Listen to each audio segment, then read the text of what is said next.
So we've made it through the entire house, and now we're in the basement, and it's very critical. There's a lot down here. There's your water heater, your furnace is down here. John's gonna go ahead and take off the furnace cover panel. We have the electric panel cover already off. And so what we're doing is, before we start looking at your electric, we're gonna look at all your joist cavities. We're gonna flow through the basement, and we're gonna kind of look and see if there's any leaks. We found a leak in the bathroom upstairs, so there could possibly be a toilet on the first floor that's leaking. So we're gonna examine all of your penetrations, anything that's going through the floor. We're gonna look and make sure any ductwork that could be loose or crushed, or anything that could be obstructed. We're gonna look at all your PEX water lines and all of your CPVC plumbing lines, or your PVC plumbing lines. We're gonna take a look at everything to make sure that there's no leaks or no defects.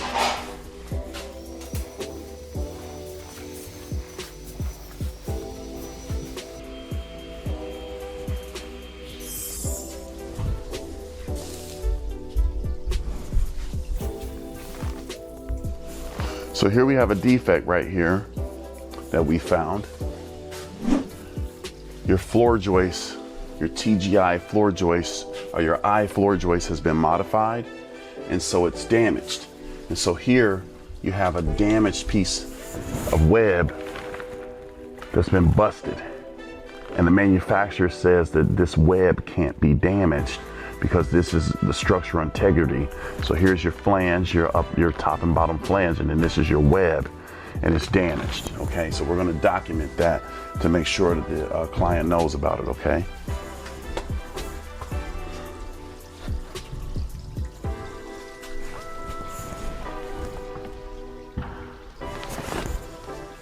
And then we're gonna continue scouring the basement looking for more defects.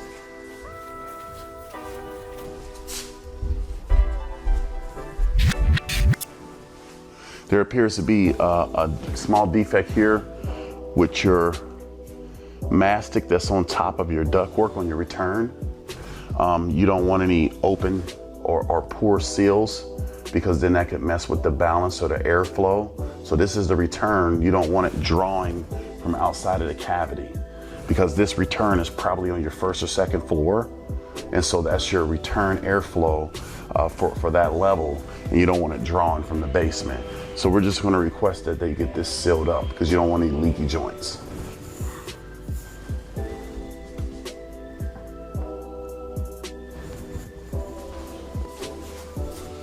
And then you have more of the same right here.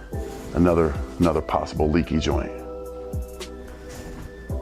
And that's an easy fix. They just come back through here, you know, with some mastic and get it. You see here where it's kind of open right here where it's damaged.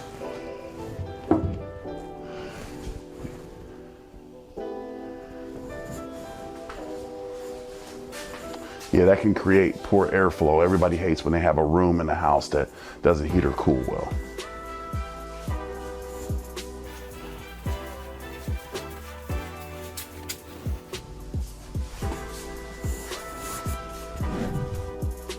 And here we have a little microbial growth underneath the stairs. And so what we want to do is we want to get the builder to take care of this, because we don't want it to spread. You don't want spores in your home. You know, some people may be allergic or have allergies and things of that nature. And so you don't want that to cause problems with the indoor air quality. So we're just going to document that we found some spores in the basement, and that they need to put maybe some kind of microbial growth agent on it to stop it from spreading.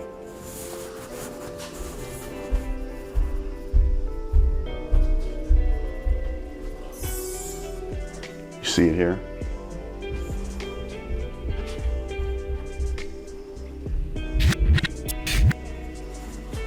And then we want to look at the structural integrity, and we'll probably go around this basement a couple more times.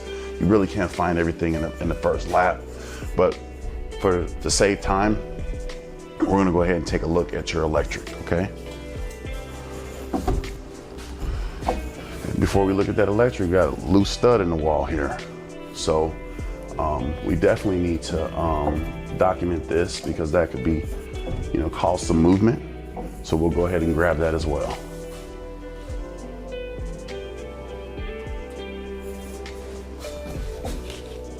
a couple of nails in that and that'll be okay.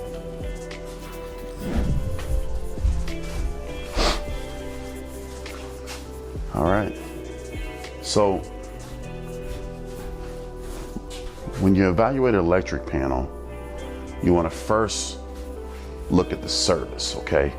So the service wire coming in, or your service lateral, dropping into the panel, you want to make sure that it's the correct size. So this is a 200 amp service wire coming into a 200 amp disconnect. So since we have a main disconnect, we should have a ground in this panel. And so we want to look over here at your ground wire, and we have a ground in the panel, okay? Now, what else should be here is if we had metal water lines or CSTT gas lines, then we would have bonding grounds for those as well. But since this is PEX plumbing and solid gas line, we only have one ground in the building, which is the grounding rod, okay? And then we want to look at your branch circuits, okay, and make sure that your distribution wires match your branch circuits. And so we're going to take a look at those, and we're going to see whether or not they all match correctly. And so we're looking at your range and your dishwasher, and we're looking at your wash machine, and so on and so forth, and we're going to make sure all those wires match. And then before we finish, we're going to take a look at it thermally to make sure there's no loose connections, okay? So we're going to scan the panel, and we're going to make sure that there are no loose connections.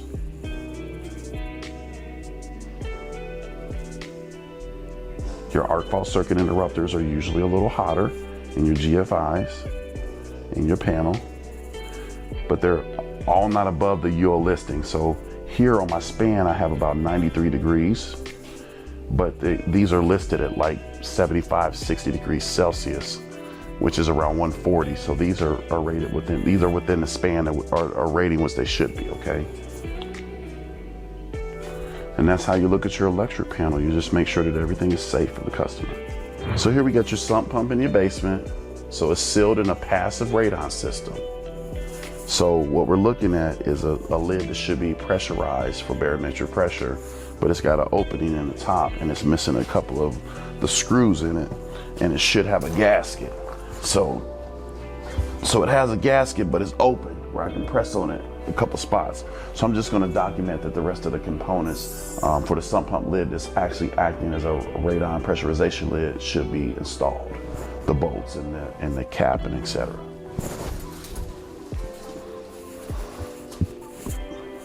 Here you have your water heater.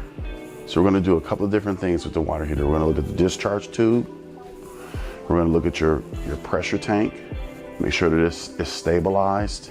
It's not moving around. It's not causing any stress on the water heater. We're also going to look and see if your dielectric unions up here on top have any leaks. And then we're going to look at the tank itself to see if there's any damage to the outside of the tank, okay? Because that's very important, because if it's dented or anything of that nature, then it could be a problem. Then we're going to move around the tank and document the age and condition. Okay, so and the size for the inspection report.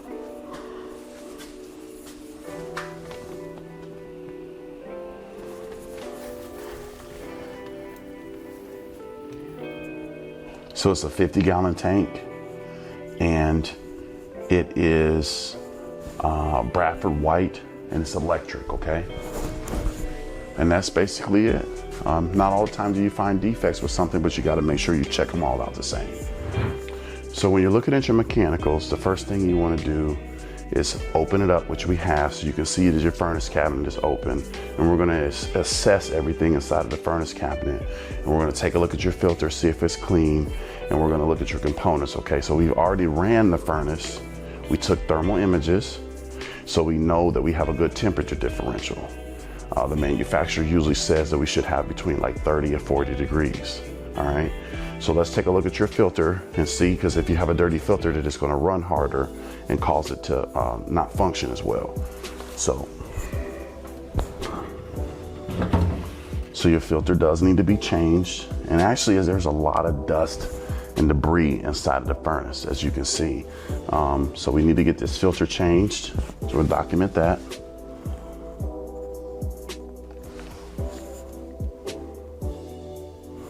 And then we're going to document that we need to kind of clean the inside of the furnace cabinet out real well, okay? So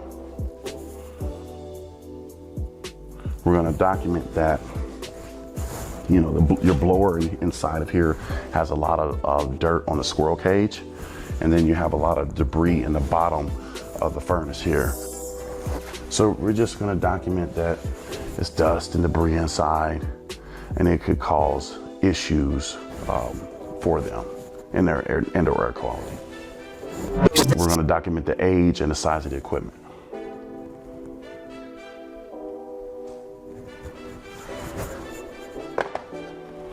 And here we have it's 88,000 BTUs, and it's a 2026 furnace. It was manufactured in 2025 and installed in 2026. So you can see here it says 1025 right there. Here.